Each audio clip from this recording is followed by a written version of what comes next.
오늘은요, 사도행전 10장 9절에서 16절의 말씀을 가지고 멈추지 않게 하시는 것이라는 제목으로 하나님 아버지의 말씀을 나누고자 합니다. 여러분들 아시는 것처럼 2020년 참 어려운 한 해였습니다. 이런 1년이 있을 수 있다는 것을 상상해 본 사람은 아마 없었을 거예요. 모든 것이 멈춰 섰었죠. 2021년은 너도 아직은 이 멈춤이 유효합니다. 계속되어지고 있죠. 때론 이 멈춤이라는 것이 너무 바쁘게 살아왔던 우리에게 도움이 되기도 합니다.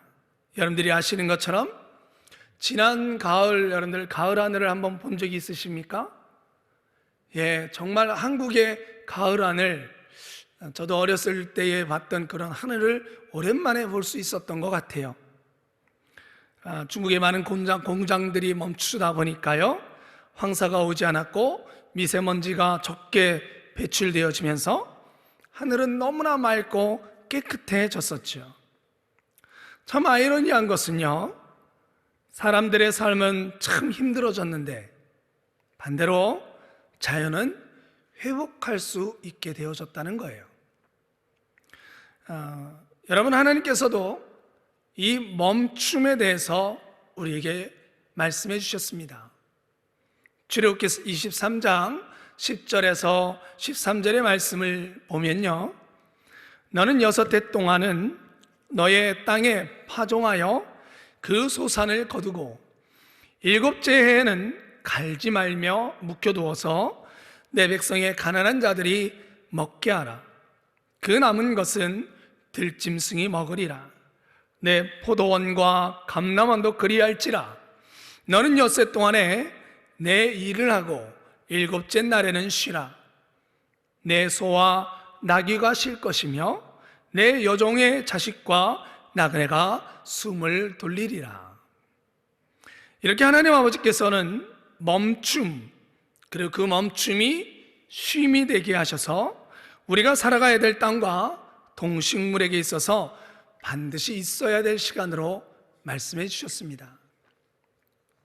하지만 여러분들이 아는 것처럼 작년 한 해 동안의 멈춤은요, 코로나19로 인한 강제적인 멈춤이었죠.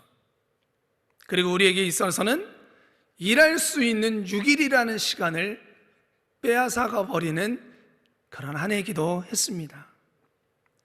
처음에 우리는 곧 끝날 거라는 생각으로 마음을 모았어요. 그래서 그 위기가 있었을 때에 모든 국민들이 한결같은 마음으로 열심히 다해서 방역을 했고, 내가 좀 불편하고 어려워도 적극적으로 동참했었습니다. 우리가, 여러분들 특히 의사나 간호사분들이 얼마나 헌신적이었습니까? 그래서 여러분들 그날을 기억하십니까? 확진자 0명이라고 했던 그날을 기억하십니까? 네, 확진자가 없었던 그날이 왔었어요. 그런데 안타깝게도 다시 그 확진자가 늘어나게 되어지고 그것이 연장되어져서 지금까지 오게 되어졌죠.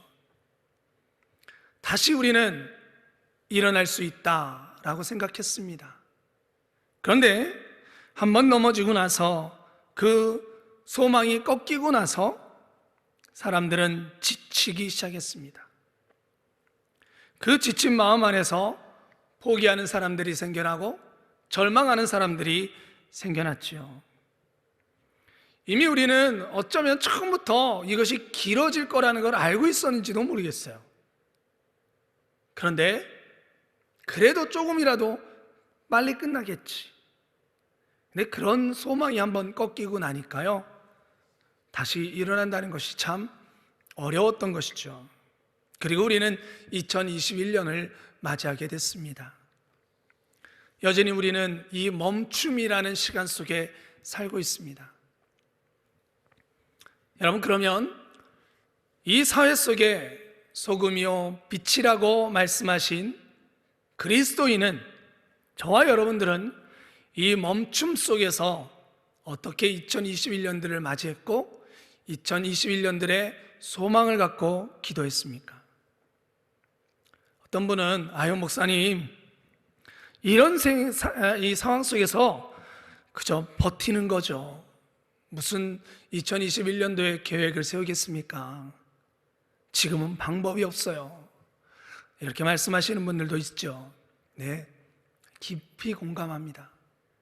하지만 하나님께서도 그리스도인들에게 우리가 그러한 말로써 2021년도를 끝내고 시작하는 것을 원하실까요?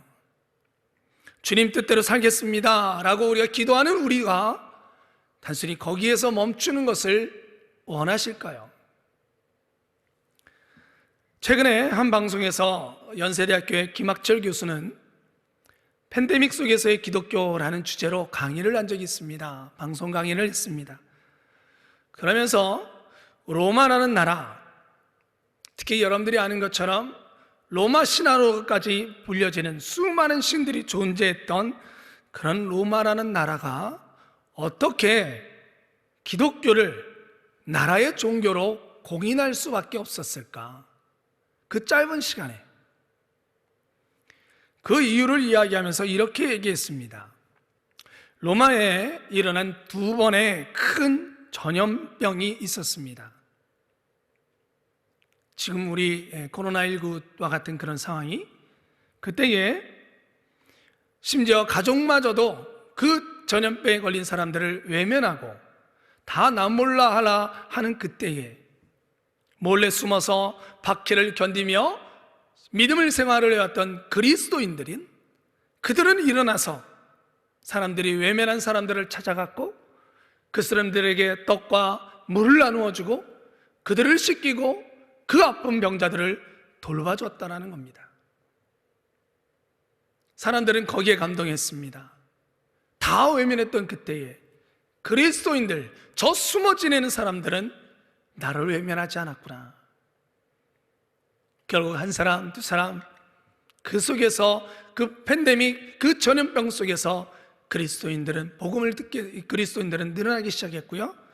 결국 로마는 기독교를 나라의 종교로 인정할 수밖에 없게 되어졌다는 겁니다. 여러분, 코로나19로 모든 것이 멈춰버린 이 팬데믹 속에서 우리 그리스도인들도 어쩔 수 없잖아요 라고 하면서 모든 것을 멈추고 있어야 될까요? 다 전진하지 말고 우리 안에 계신 성령님도 그래 너희들도 멈춰라 라고 말씀하실까요? 우리에게 멈추지 말라고 말씀하시지는 않을까요? 여러분, 오늘 말씀에 베드로가 등장합니다. 이미 베드로는 성령의 충만함을 경험했던 사도입니다. 그로 인해서 말씀을 전했고요, 예루살렘에는 많은 그리스도인들이 생겨났습니다. 유대인들은 예수님을 그들이 기다리던 메시아로 믿겠다고 결심해서 유대인들 중에서도 많은 사람들이 예수 그리스도를 영접하고 그리스도인들이 되어졌습니다. 사도행전은요, 스데반 집사님의 박해로 그리스도인들의 퍼져나감을 기록하고 있고, 그리스도인들을 박해했던 사울이 바울이 되어져가는 과정을 기록해놨습니다.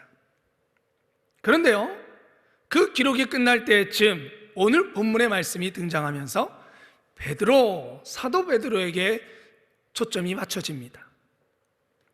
복음은 점점 번져나가고 있었는데 한 사람, 예수님의 제자였고 가장 열심히 있었고 성령의 충만함을 통하여 한 번 말씀을 전했을 때 5,000명이나 4,000명이 복음을 듣고 돌아오는 놀라운 역사를 경험했던 그 베드로는요, 멈춰 있었던 겁니다.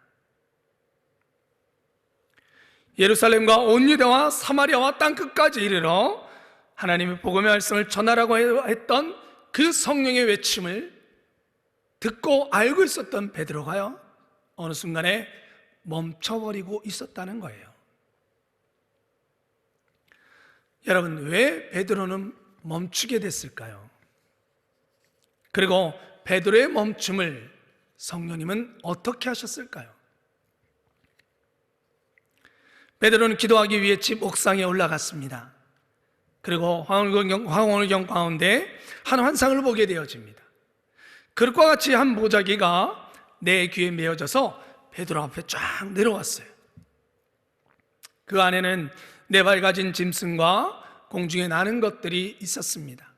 그런데 문제는 그 동물들이요, 유대 율법 가운데 다 부정되다라고 말하는 짐승들이었다는 거예요. 그런데 주님은 베드로에게 이렇게 말씀하십니다. 베드로야, 일어나 잡아 먹으라. 여기에는 세 가지의 명령어가 나옵니다. 오늘 우리가 주목해 봐야 될 말씀이 이 세 가지의 명령입니다. 원문 그대로를 해석하면요, 이 말씀이 이렇게 직설적으로 번역될 수 있습니다. 그리고 소리가 그에게 일어났다. 베드로야, 너는 일어나라. 너는 도살하라. 그리고 너는 먹으라. 여러분, 이 세 가지의 명령이 멈추어 있던 베드로에게 내려진 성령의 음성이었습니다. 복음의 길이 예루살렘과 온 유대와 사마리아와 땅끝까지 이르러서 나가야 될 그 길에서 멈추어졌을 때, 그 중심이 되어야 될 베드로가 멈춰 섰을 때 하나님께서 명령하신 세 가지의 명령입니다. 그리고 이 명령으로 인해서 멈췄던 베드로는 다시 복음 앞에 서서 움직이기 시작했던 것이죠. 2021년 여전히 멈추지 말아야 될 것, 그것은 복음입니다. 여러분들 믿으십니까? 장기간 이어진 팬데믹과 같은 상황 속에서 그리스도인에게 가장 아픈 멈춤은요, 직장도 멈춘 것도 아프고 경제적인 성장이 멈춘 것도 아픕니다. 그러나 가장 큰 아픔은, 하나님께서 느끼시는 가장 큰 아픔은 복음이 멈춰 서는 것입니다. 우리 그리스도인들에게 있어서 우리가 어쩔 수 없습니다라는 말을 하며 그 복음의 길을 베드로와 같이 멈추고 있을 때 아버지 하나님은 가장 안타까워하시고 계십니다. 그러므로 여러분, 오늘 이 시간에 성령님께서 이 베드로를 어떻게 움직이게 하셨는지, 베드로 안에 있는 무엇이 복음의 길을 멈추게 했는지를 깨닫기를 원합니다. 여러분, 단순히 저는 오늘 이 시간에 전도합시다를 외치는 것이 아닙니다. 이 팬데믹 속에서 우리 안에도 베드로와 같은 멈춤은 없는지, 그리고 이 속에서 우리는 어떻게 복음의 길을 걸어나가야 되고 소망을 가지고 기도해야 될 것인지, 그리고 그것이 2021년 우리의 기도 제목 그 속에 반드시 가야 함을 오늘 말씀으로 나누고자 합니다. 첫째, 어떤 명령을 하셨어요? 일어나라입니다. 따라해 보십시오. 일어나라. 일어나라. 여러분, 이것은 단순히 앉아있다가 일어나는 명령어가 아닙니다. 이 단어는 새로운 일을 행하라 라는 의미가 있습니다. 여러분, 베드로는 성령의 충만함을 입고요, 성령에 의해 설교했을 때에 많은 사람들의 변화를 직접 목격한 사도입니다. 교회가 세워지고 사람들이 서로 먹을 것을 나누고 쓸 것을 나누며 교회에 많은 영혼들이 돌아오는 것을 봤습니다. 그런데 한 가지, 그 성령의 놀라운 능력을 경험했던 베드로 안에 숨겨진 오랜 관습이 있었습니다. 그것은 유대의 율법입니다. 부정한 것과 정한 것을 구분하는 것입니다. 여러분, 이것이 왜 중요한가? 레위기 11장에 나와 있는 부정한 동물들, 먹을 수 없는 것들입니다. 왜냐하면 그것을 먹으면 내가 부정하게 됩니다. 정결하지 않게 되는 것이죠. 내가 부정하게 된다는 것은 거룩하신 하나님과의 단절을 의미합니다. 하나님께서는 율법을 정하시면서 먼저 택하신 백성 이스라엘이 모델이 되기를 원하셨어요. 그들이 거룩한 삶을 살아가기를 원하셨습니다. 그래서 하나님과 동행하며 거룩함 속에서 살아가는 그 모델이 되어주기를 원하셨어요. 그리고 생활 속에서 훈련시키셨죠. 그 훈련의 중심이 뭐냐면 거룩함, 구별됨입니다. 여러분, 그 거룩함의 중심은 누구에게 있어요? 내가 아니라 하나님께 있는 것입니다. 우리가 아무리 거룩하려고 해도요, 우리 스스로는 거룩해질 수 있어요, 없어요? 거룩해질 수 없습니다. 그래서 하나님께서는 율법을 정하셔서 그 율법을 통하여 스스로는 정결하게 될 수 없으니 이 율법을 통하여 거룩한 자로서 살아가고 그러므로 하나님과 동행하자라고 말씀하신 것이죠. 여러분, 중심은 무엇입니까? 하나님입니다. 거룩함의 중심은 하나님이에요. 그런데 유대인 문제는 뭐였냐? 하나님의 중심인 것이 율법 그 자체의 의미를 부여하고요, 그 율법을 지키는 나에게 초점이 맞춰졌다는 거예요. 율법을 정하신 하나님, 그 율법을 통하여 거룩하신 하나님을 보는 것이 아니라 율법을 지키고 있는 나를 바라보게 됐다는 거예요. 여러분, 예배도 드리고, 여러분, 우리 그리스도인들의 중심은, 여러분들의 중심은 지금 어디에 있습니까? 여러분들의 거룩함의 중심은, 거룩함을 이야기하면서 누구를 바라보십니까? 하나님이십니까? 아니면 여러분 자신이십니까? 예배도 드리고 봉사도 하고 구제도 합니다. 그런데 그것이 나를 위한 것이 되어 있지는 않습니까? 그것을 어떻게 나를 위해서, 내가 봉사도 하니까 나는 거룩한 자야, 나는 이것도 하니까 나는 구별될 거야 라고 스스로 나 중심을 보고 있지는 않습니까? 여러분, 이것을 어떻게 하느냐? 베드로와 같은 행동이 나오는지 안 나오는지 보면 나 중심의 거룩함인지 하나님의 중심의 거룩함인지를 알 수 있습니다. 14절에 베드로가 뭐라고 이야기하냐면, 하나님께서 이것을 먹으라 할 때에 주여 그럴 수 없나이다. 우리 따라해 볼까요? 주여 그럴 수 없나이다. 여러분, 원문을 보면요, 조금 더 강해요. 이게 결코 아니다라는 의미가 들어있어요. 좀 더 리얼하게 얘기하면 결코 먹을 수 없습니다. 결단코 저는 그 음식을 먹을 수 없습니다. 강하게 거부하고 있죠. 누가? 성령의 놀라운 은혜를 경험했던 베드로가. 누구의 말씀 앞에?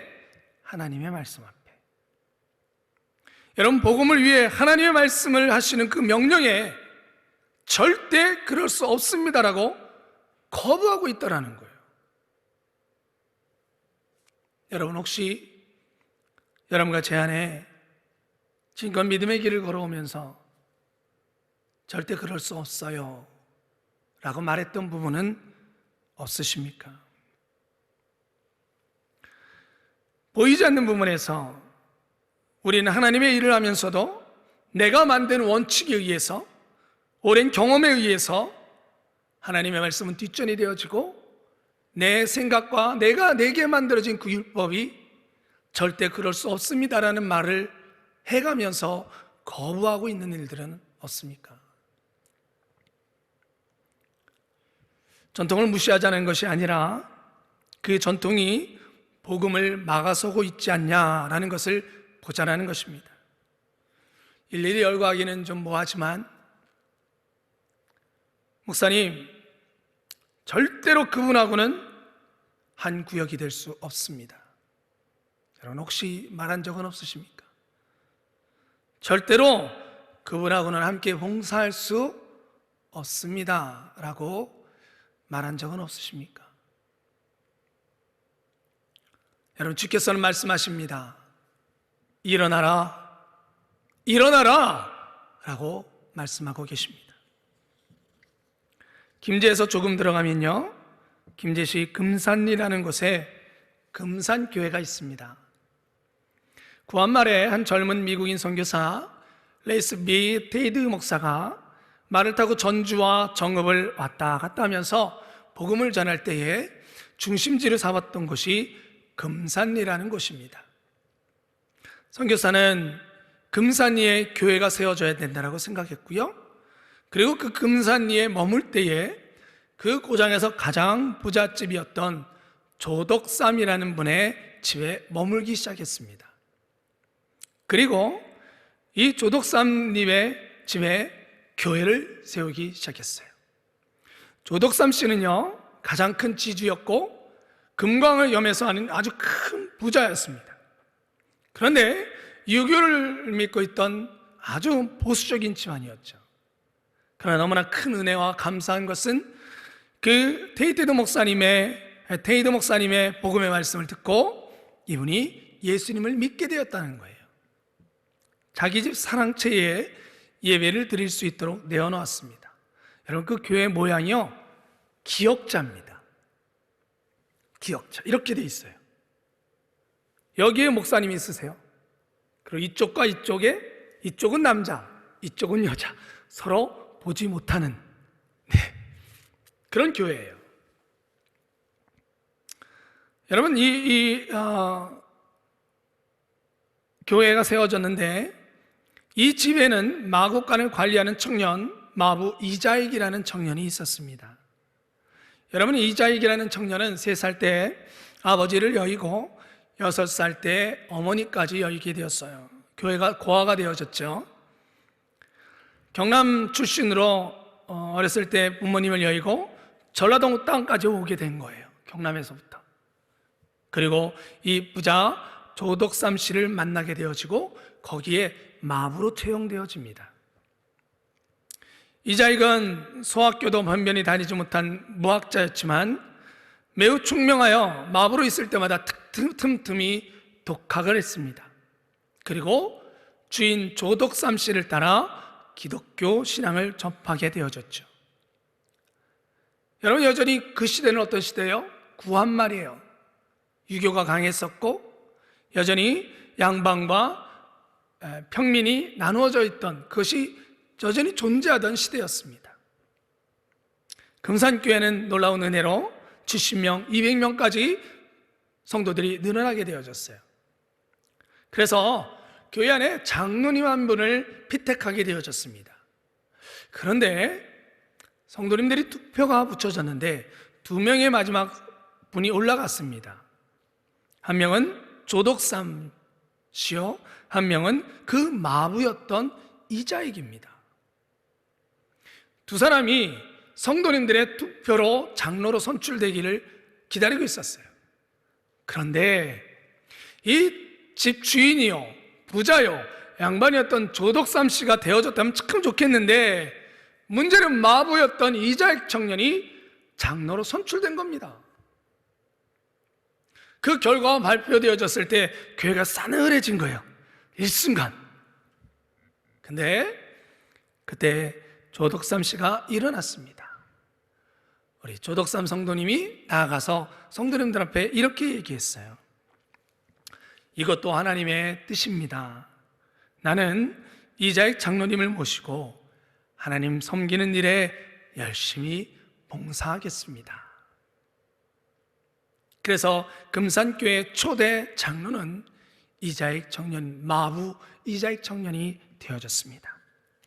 당시에 그 교회는 목사님이 안 계셨습니다. 그래서 조덕삼 씨는 이자익 장로님에게 계속 말씀을 좀 정해 주십시오 라고 부탁을 했고, 주일날에는 강단에 이자익 장로님이 서서 말씀을 전하고 그 앞에 무릎을 꿇고 조덕삼 성도님이 말씀을 들었고요, 집에 돌아가면 조덕삼 씨는 집에 앉아 있고 이자익 장로님은 마부가 되어져서 그 말을 끄는 그런 모습이 있었던 거예요.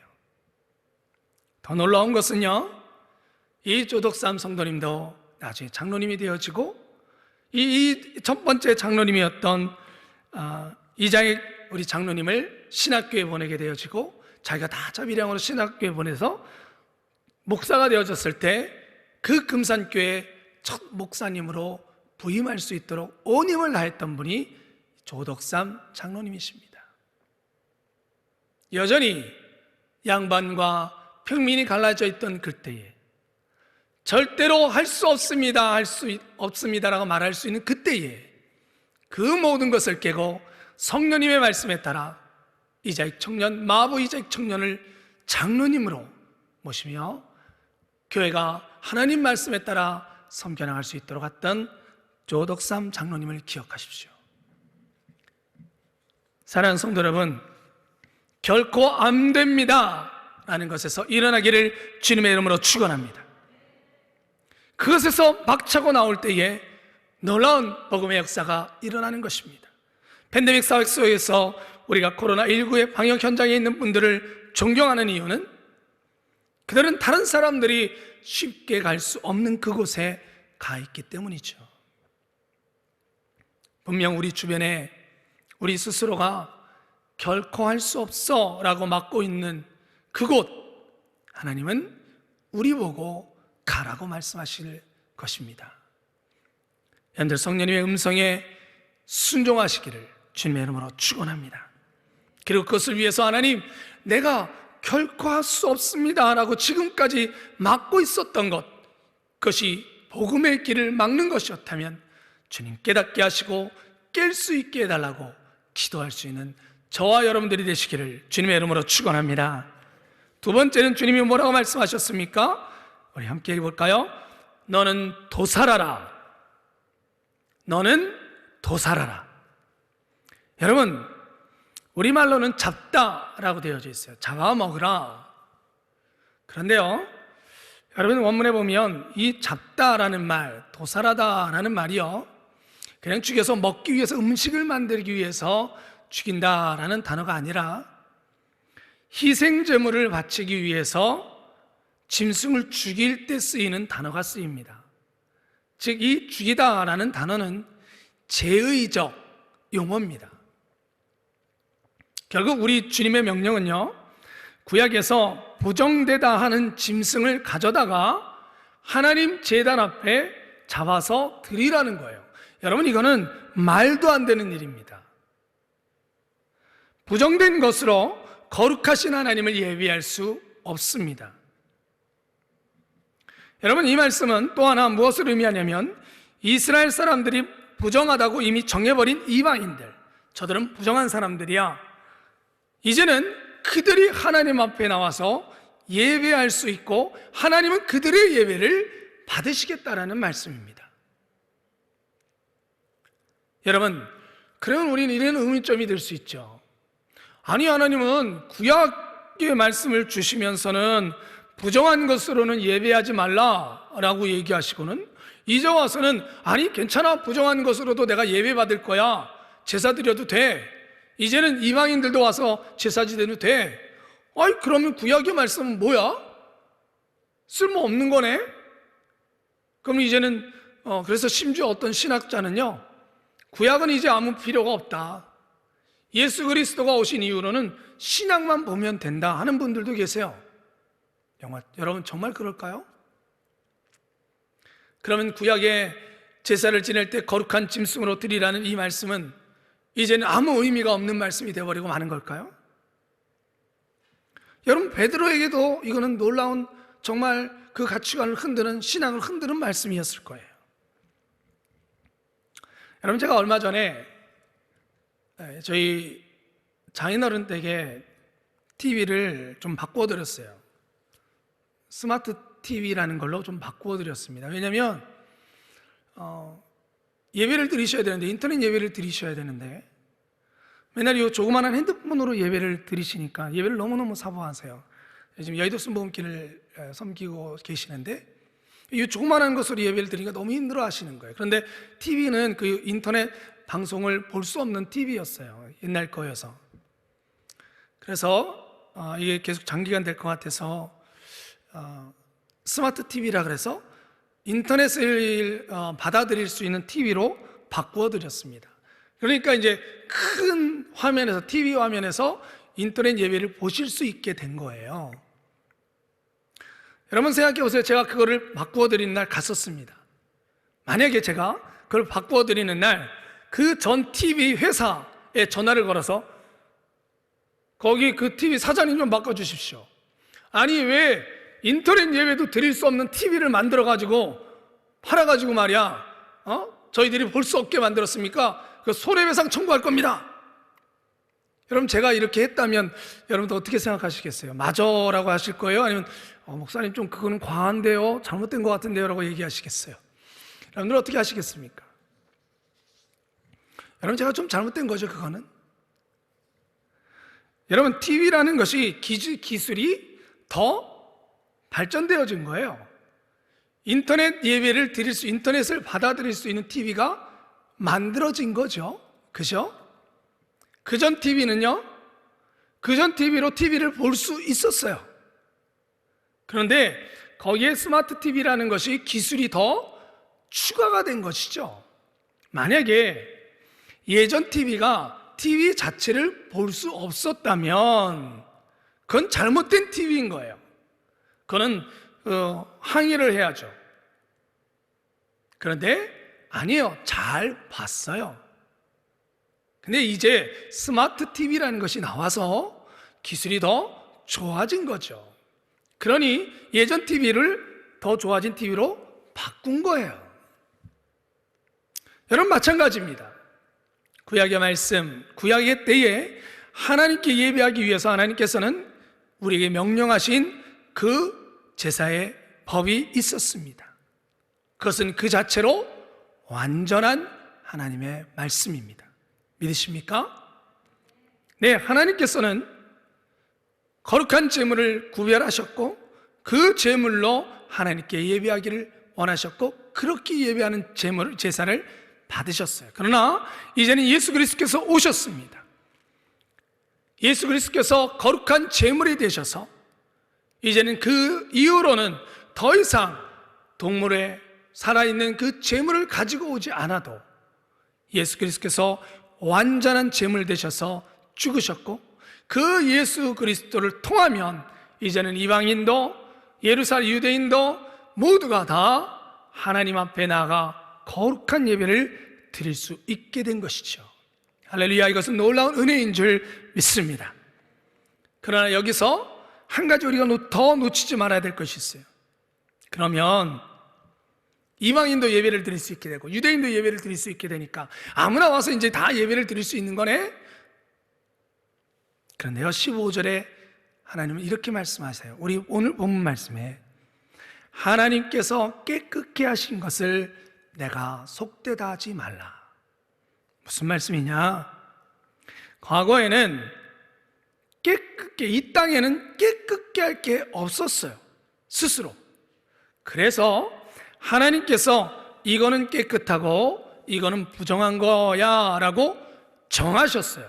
실제로 그게 깨끗해서 이건 깨끗한 동물이 아니고 거룩한 동물이 아니고 하나님이 구분하신 거예요. 거룩한 짐승과 거룩하지 않은 짐승을 구별하신 거예요. 왜? 스스로는 거룩한 것이 없으니까. 유대인들은요 착각한 거예요. 유대인들은 태어나면서부터 거룩하고 이방인은 태어나면서부터 부정해. 그러니까 저 사람들은 영원히 부정한 사람들, 유대인 우리는 영원히 거룩한 사람들, 이렇게 정해놓고 있었어요. 하나님이 구별하신 것인데 구약의 때에 예수님이 오시기 전에 그들 스스로가 혈통적으로 내가 태어나면 유대인으로 태어나면 거룩해, 이방인으로 태어나면 부정해. 아니요. 제물을 통해서 거룩게 되어지는 거예요. 하나님께서 깨끗게 하신 것을 내가 속되다 하지 말라. 여러분, 이방인이든 유대인이든 거룩한 제물로 통하여서만 하나님께 거룩게 되어지는 것입니다. 믿으시길 주님의 이름으로 축원합니다. 예수 그리스도를 통해서만 거룩게 되어지는 것입니다. 그런데 이제는 유대인만이 아니라 누구라도 그것이 하나님이 원하시는 것이었죠. 여러분, 우리는 이것을 전해야만 합니다. 유대인만이 아니라 예수 그리스도를 믿지 아니하는 모든 사람들 누구든지 예수 그리스도를 통하면 거룩하게 될 수 있다는 거예요. 사랑하는 성도 여러분, 그러므로 복음은 누구에게라도 전할 수 있지만 누구든지 교회 나올 수 있지만 우리는 그 복음 안에서 분명한 것을 전해야 돼. 나와서 교회에 나와서 나오게 하는 것만이 다가 아닌 것입니다. 그 사람이 예수 그리스도를 통하여 거룩하게 되어야 된다는 것을 분명하게 전해야 될 줄 믿습니다. 이런 것은 너무나 중요합니다. 우리 그리스도인들이 복음을 전할 때에 예수 그리스도를 통해서 정결케 되어질 수 있습니다까지 전해야 돼요. 교회 데리고 왔으니 끝이 아닙니다. 나 같은 사람은 교회 나가지 않습니다. 나는 불교 신자입니다. 나는 예수 안 믿습니다. 나는 교회란 소리만 들어도 화가 나는 사람입니다 하는 그러한 사람들에게도 여전히 여러분 예수 그리스도를 통해서 그리스도께서 여러분들을 정결케 하셔서 하나님 자녀 되기를 원하십니다라고 전할 수 있기를 주님의 이름으로 축원합니다. 마지막으로 여러분 세 번째, 먹으라라는 명령입니다. 베드로를 멈췄던 베드로를 깨웠던 세 번째 명령은 먹으라라는 말씀입니다. 여러분, 부정된 것을 먹은다는 것은 스스로가 부정되어지는 것입니다. 아까도 말씀드렸죠. 하나님과 끊어지는 것이라고요. 그래서 베드로 사도는 결코 할 수 없습니다라고 얘기했어요. 여러분, 유대인으로 보자면 베드로는 정말 멋진 사람입니다. 왜? 말씀대로 하려고 한 거예요. 유대 율법대로. 그런데 여러분, 베드로는 달라졌어야만 합니다. 왜냐하면 예수님 때문에 먹는다라는 의미가 교회에서는 다르게 받아들여지기 때문입니다. 여러분, 우리는 알고 있습니다. 예수 그리스도께서 성찬의 예식을 정하시면서 먹는다라는 의미가 이제는 교회 안에서 어떤 의미가 되는지를 말씀하셨어요. 여러분, 초대교회 성도들이 모여서 함께 먹으며 그 속에서 성찬을 통해 예수 그리스도의 십자가의 은혜를 기억하고 그 은혜의 삶을 살아갈 것을, 함께 살아갈 것을 결단하는 귀한 예식, 그 성찬은 함께 먹는 것입니다. 유대인들이 이미 알고 있듯이 여러분들 화목제사, 그 제사도 어떻게 했어요? 함께 먹는 거였어요. 그러므로 여러분, 함께 먹을 수 있다는 것, 그 먹는 자리에 함께 있다는 것, 그것은 바로 공동체가 된다는 것입니다. 여러분, 베드로 사도는요, 이 공동체가 된다는 것, 함께 먹는다는 것, 성찬의 예식을 중심으로 교회가 함께 먹으며 한 공동체가 된다는 것에 대해서요, 또 한 번의 하나님의 테스트가 있었어요. 그게 바로 갈라디아서 2장 11절에 보면 이런 말씀이 있습니다. 게바가 안디옥에 이르렀을 때에 책망받을 일이 있기로 내가 그를 대면하여 책망하였노라. 야고보에게서 온 어떤 이들이 이르기 전에 게바가 이방인과 함께 먹다가 그들이 오매 그 할례자들을 두려워하여 떠나 물러가매 남은 유대인들도 그와 같이 외식함으로 바나바도 그들의 외식에 유혹되었느니라. 사도 바울이 뭐라고 얘기하냐면 베드로가 이방인들과 함께 먹다가 유대 율법주의자들이 오는 걸 보고 그 사람들을 의식해서 죄송해요, 저 잠시 화장실 좀 하면서 그 자리를 피했다는 거예요. 여러분, 함께 먹는다는 것은 공동체가 된다는 겁니다. 유대인들에게 있어서는 이방인과 함께 먹는다는 것은 받아들이기 어려운 것이죠. 사랑하는 성도님, 2021년을 시작하면서 이 믿음의 공동체 속에 들어가고 또 들어오게 될 사람들을 우리는 찾아야만 합니다. 교회만 오는 것이 아니라 공동체가 되게 하는 것입니다. 할렐루야. 유대인들은 어느 나라 어느 땅에 있어도요, 자녀들에게 넌 유대인이다 라고 가르쳤어요. 즉 공동체라는 거예요. 이방 땅에 만나도 유대인들은요, 한 몸, 한 공동체라는 것이 굉장히 강합니다. 그러나 여러분, 진정 하나님께서 원하시는 것은요, 복음을 들은 교회가 그 일원 하나가 되기를 원하시는 것입니다. 여러분, 우리가 복음을 전하는 것은 회원되게 하는 것이 아닙니다. 공동체가 되는 것입니다. 삶과 죽음을 함께 나누고 기쁨과 슬픔을 함께 느끼는 공동체가 되는 것입니다. 비대면 사회, 개인주의가 극에 달하는 이 사회 속에서요, 여러분, 우리 교회는, 우리의 복음은 더 그 사람들 속으로 들어가야만 합니다. 왜? 공동체를 느낄 수 있는 것은 교회밖에 없기 때문입니다. 여러분, 트렌드 코리아 2021이라는 책을 제가 읽으면서 그 2021년도의 트렌드를 전망하는 그 책 속에 휴먼 터치라는 한 주제가 나옵니다. 2021년도에 무엇이 이 사회 속에 중심이 되어질까, 트렌드가 되어질까 했을 때 휴먼 터치가 중심이 될 거다라고 예언하는 책이에요. 미리 앞서 보는 책입니다.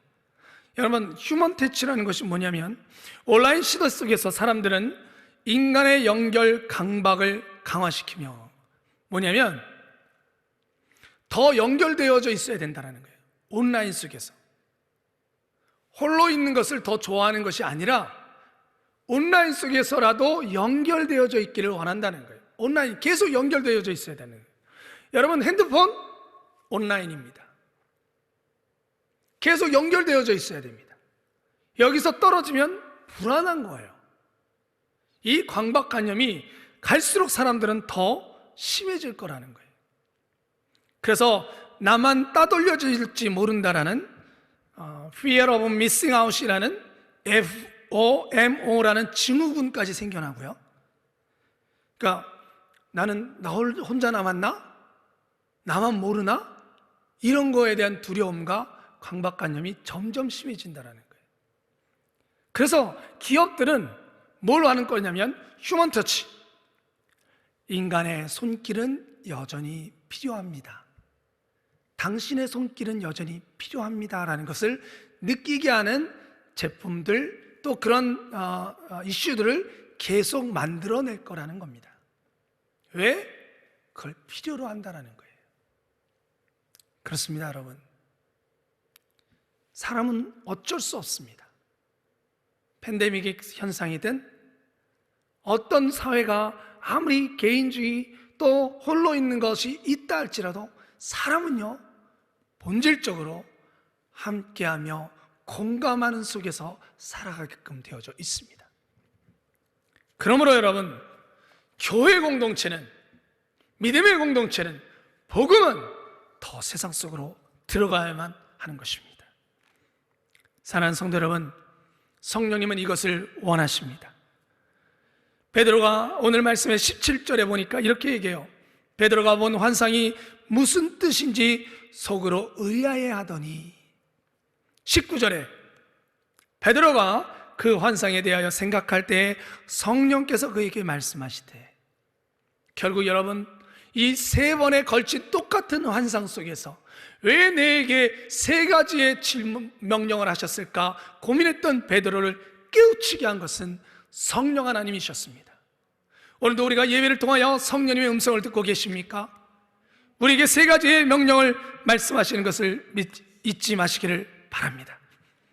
결코 할 수 없습니다 라고 말하고 있는 우리 자신의 아집과 고집 속에서, 그것이 우리에게서 복음을 멈추고 만들고 있는 우리에게 성령님은 일어나라 라고 말씀하십니다. 이제는 정한 동물과 부정한 동물을 나누어 제사를 드릴 필요가 없고, 유대인들만 하나님을 예비하지 않습니다. 완전히 거룩한 제물 되신 예수님으로 인해서 누구든지 하나님께 나와 예배할 수 있게 되어졌습니다. 그것은 예수 그리스도를 통해서입니다 라고 우리는 그 은혜를 전해야만 합니다. 멈추지 말기를 원하십니다. 그리고 아무리 코로나가 되어도, 그보다 더한 환경이 되어도 복음은 여전히 주님께서 우리의 머리가 되신 삶과 기쁨과 슬픔을 나누는 한 몸이요 한 공동체요, 그 기쁨의 그 공동체의 행복을 누리라고 우리는 전해야 될 것입니다. 사랑하는 성도 여러분, 성령님이 이끌고 계십니다. 일어나라, 잡으라, 그려 먹으라. 이때에, 이 마지막 때에, 2021년도에 여러분 속에서 복음을 전하는 것에 멈춰버린 여러분들의 기도 제목, 소망이 있다면, 그 소망을 아직 잡고 계시지 못한 분이 계시다면, 오늘 이 예배를 드리는 사랑하는 우리 성도님들, 여러분들이 2021년도의 소망, 그 속에 오늘 말씀과 같이 복음을 전하는 이 멈춤이 일어나서 그것에서 나와서 복음을 전하는 제가 되게 해달라고 기도하는 저와 여러분들이 되시기를 주님의 이름으로 축원합니다. 기도하겠습니다. 오늘 말씀을 생각하며 기도하겠습니다. 하나님, 멈춰 있지는 않습니까? 아버지 하나님, 오늘 말씀에 따라 일어나 이 멈춤을 뚫고 복음을 전하는 제가 될 수 있게 해달라고 우리 주님의 이름 세 번 부르며 간절한 마음으로 기도하겠습니다. 주여, 주여, 주여.